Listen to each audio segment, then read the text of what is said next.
Bonjour, dans cette vidéo, on va étudier l'intersection d'une sphère et d'un plan. Alors, on considère la sphère S, définie par son équation, et le plan défini aussi par son équation. La première question, déterminer le centre, oméga, et le rayon R de la sphère S. Alors, pour déterminer oméga, alors les coordonnées de oméga, c'est moins A sur 2, moins B sur 2, moins C sur 2. Tel que A, c'est quoi? A, c'est le coefficient de X, c'est moins 4. B, c'est le coefficient de Y, c'est moins 2. Et C, c'est le coefficient de Z, c'est nul. Alors, oméga a comme coordonnées 2, 1, 0. Pour le rayon, alors on calcule R qui est égal à la racine carrée de A au carré plus B au carré plus C au carré moins 4D, le tout sur 2. Alors ça donne quoi? Alors c'est la racine de moins 4 au carré, c'est 16. B au carré, c'est 4. C au carré, c'est 0. Moins 4 fois D, donc c'est moins 16. Alors, on obtient la racine de 4 sur 2, donc c'est 1. Alors, le rayon de la sphère est égal à 1. On passe maintenant à la deuxième question. Vérifier que le plan P est tangent à la sphère S. Alors, comment on étudie la position relative d'un plan et d'une sphère? Alors, on calcule la distance du centre oméga au plan P. Alors, calculons d oméga P. Alors, pour calculer cette distance, alors d oméga P est égal à la valeur absolue sur la racine. Alors, dans la valeur absolue, on écrit le membre à gauche de l'équation du plan. On remplace x, y et z par les coordonnées de oméga. Alors 2x plus y moins 2z moins 8. Donc c'est 2 fois x oméga plus y oméga moins 2z oméga moins 8. Sur la racine de quoi? Alors en fait, au dénominateur, qu'est-ce qu'on met? C'est la norme du vecteur normal au plan. C'est-à-dire le vecteur de coordonnées 2, 1, moins 2. Comment on calcule sa norme? Comme ça. Alors c'est 2 carré à partir de l'équation du plan. 2 carré plus 1 au carré plus moins 2 au carré. Et on simplifie.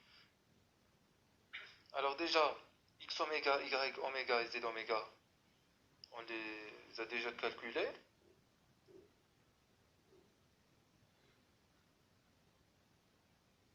Alors c'est égal à 2 fois 2 plus y oméga c'est 1 moins 2 fois z oméga c'est 0 moins 8. Le tout sur la racine de 9 est égal à, alors si on calcule bien, c'est 4, 5 moins 8 c'est moins 3, la valeur absolue de moins 3 sur 3, ce qui donne 1. Alors qu'est-ce qu'on fait après? Alors on compare cette distance avec le rayon de la sphère. Qu'est-ce qu'on remarque? On remarque que la distance d oméga p est égale au rayon de la sphère. Et qu'est-ce qu'on déduit dans ce cas? On déduit que le plan P est tangent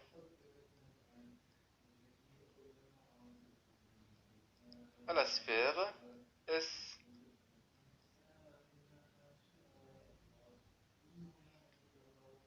Alors bien sûr, on a quelque chose comme ça.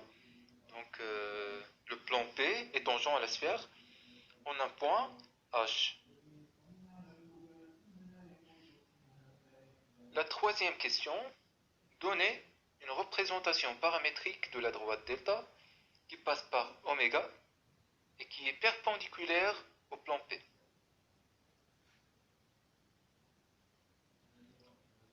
Alors, puisque le point H, le point de contact, est le projeté orthogonal du centre de la sphère oméga, alors ça signifie que la droite delta dans l'exercice, c'est en fait la droite oméga H.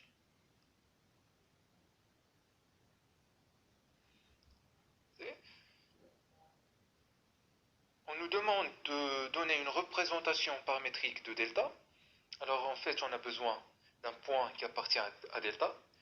C'est clair que c'est oméga, un point connu. Alors c'est oméga. On a besoin aussi d'un vecteur directeur de delta. Alors c'est quoi ce vecteur directeur de delta? Alors en fait, ce n'est que le vecteur normal au plan P. Alors on doit déterminer le vecteur normal au plan P. Ce vecteur, c'est un vecteur directeur de delta. Alors le vecteur n de coordonnées 2, 1, moins 2, seulement à partir de l'équation du plan, et normal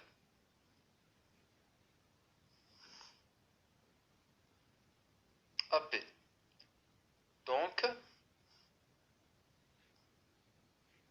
directeur de delta.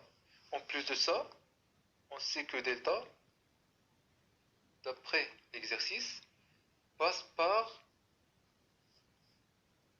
oméga. Alors, on peut déterminer la représentation paramétrique. Les coordonnées de oméga, c'est 2, 1, 0.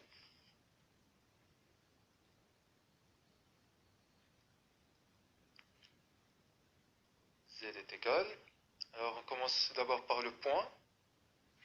2, 1, 0, plus le vecteur directeur 2 fois t, donc moins 2 fois t, non, pardon,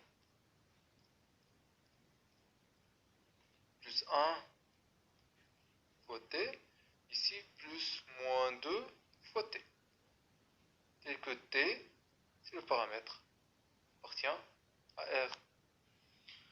On simplifie, on obtient la représentation paramétrique, ou bien une représentation paramétrique de delta. On passe maintenant à la dernière question. Alors, donnez les coordonnées de H, le point de contact du plan P et de la sphère S. Alors, le point H, en plus d'être un point de contact du plan P et la sphère S, en fait, c'est aussi l'intersection de la droite delta et du plan P. Alors, en fait, on doit déterminer l'intersection de delta et de P, du plan P. Alors, H, c'est l'intersection de delta, la droite delta et le plan P. Alors, H appartient à delta inter P, ce qui signifie que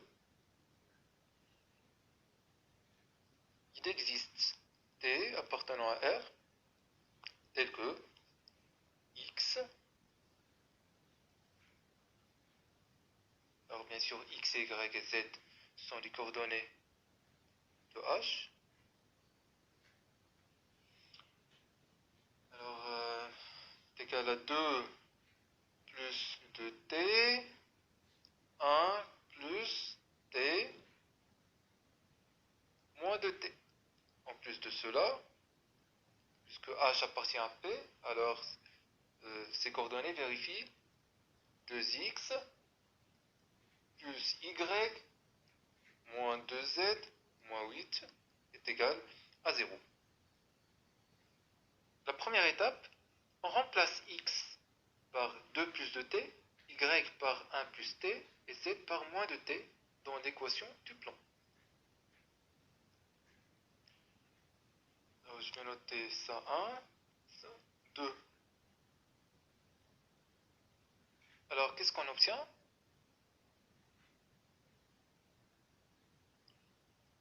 2 facteur de 2 plus de t plus 1 plus t moins 2 fois moins de t moins 8 est égal à 0. Équivalent à 4 fois 4 plus 4t plus 1 plus t plus 4t moins 8 équivalent à 9t moins 3 est égal à 0 est équivalent à t est égal à 1 sur 3. Maintenant, la deuxième étape, c'est quoi? Alors, on remplace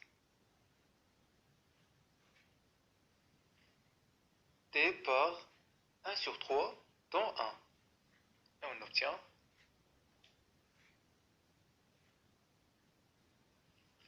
x est égal à 2 plus 2 fois 1 sur 3, y est égal à 1 plus 1 sur 3, et z est égal à moins 2 fois 1 sur 3. Alors, x est égal à 8 sur 3, y est égal à 4 sur 3, et z est égal à moins 2 sur 3, sont les coordonnées du point H.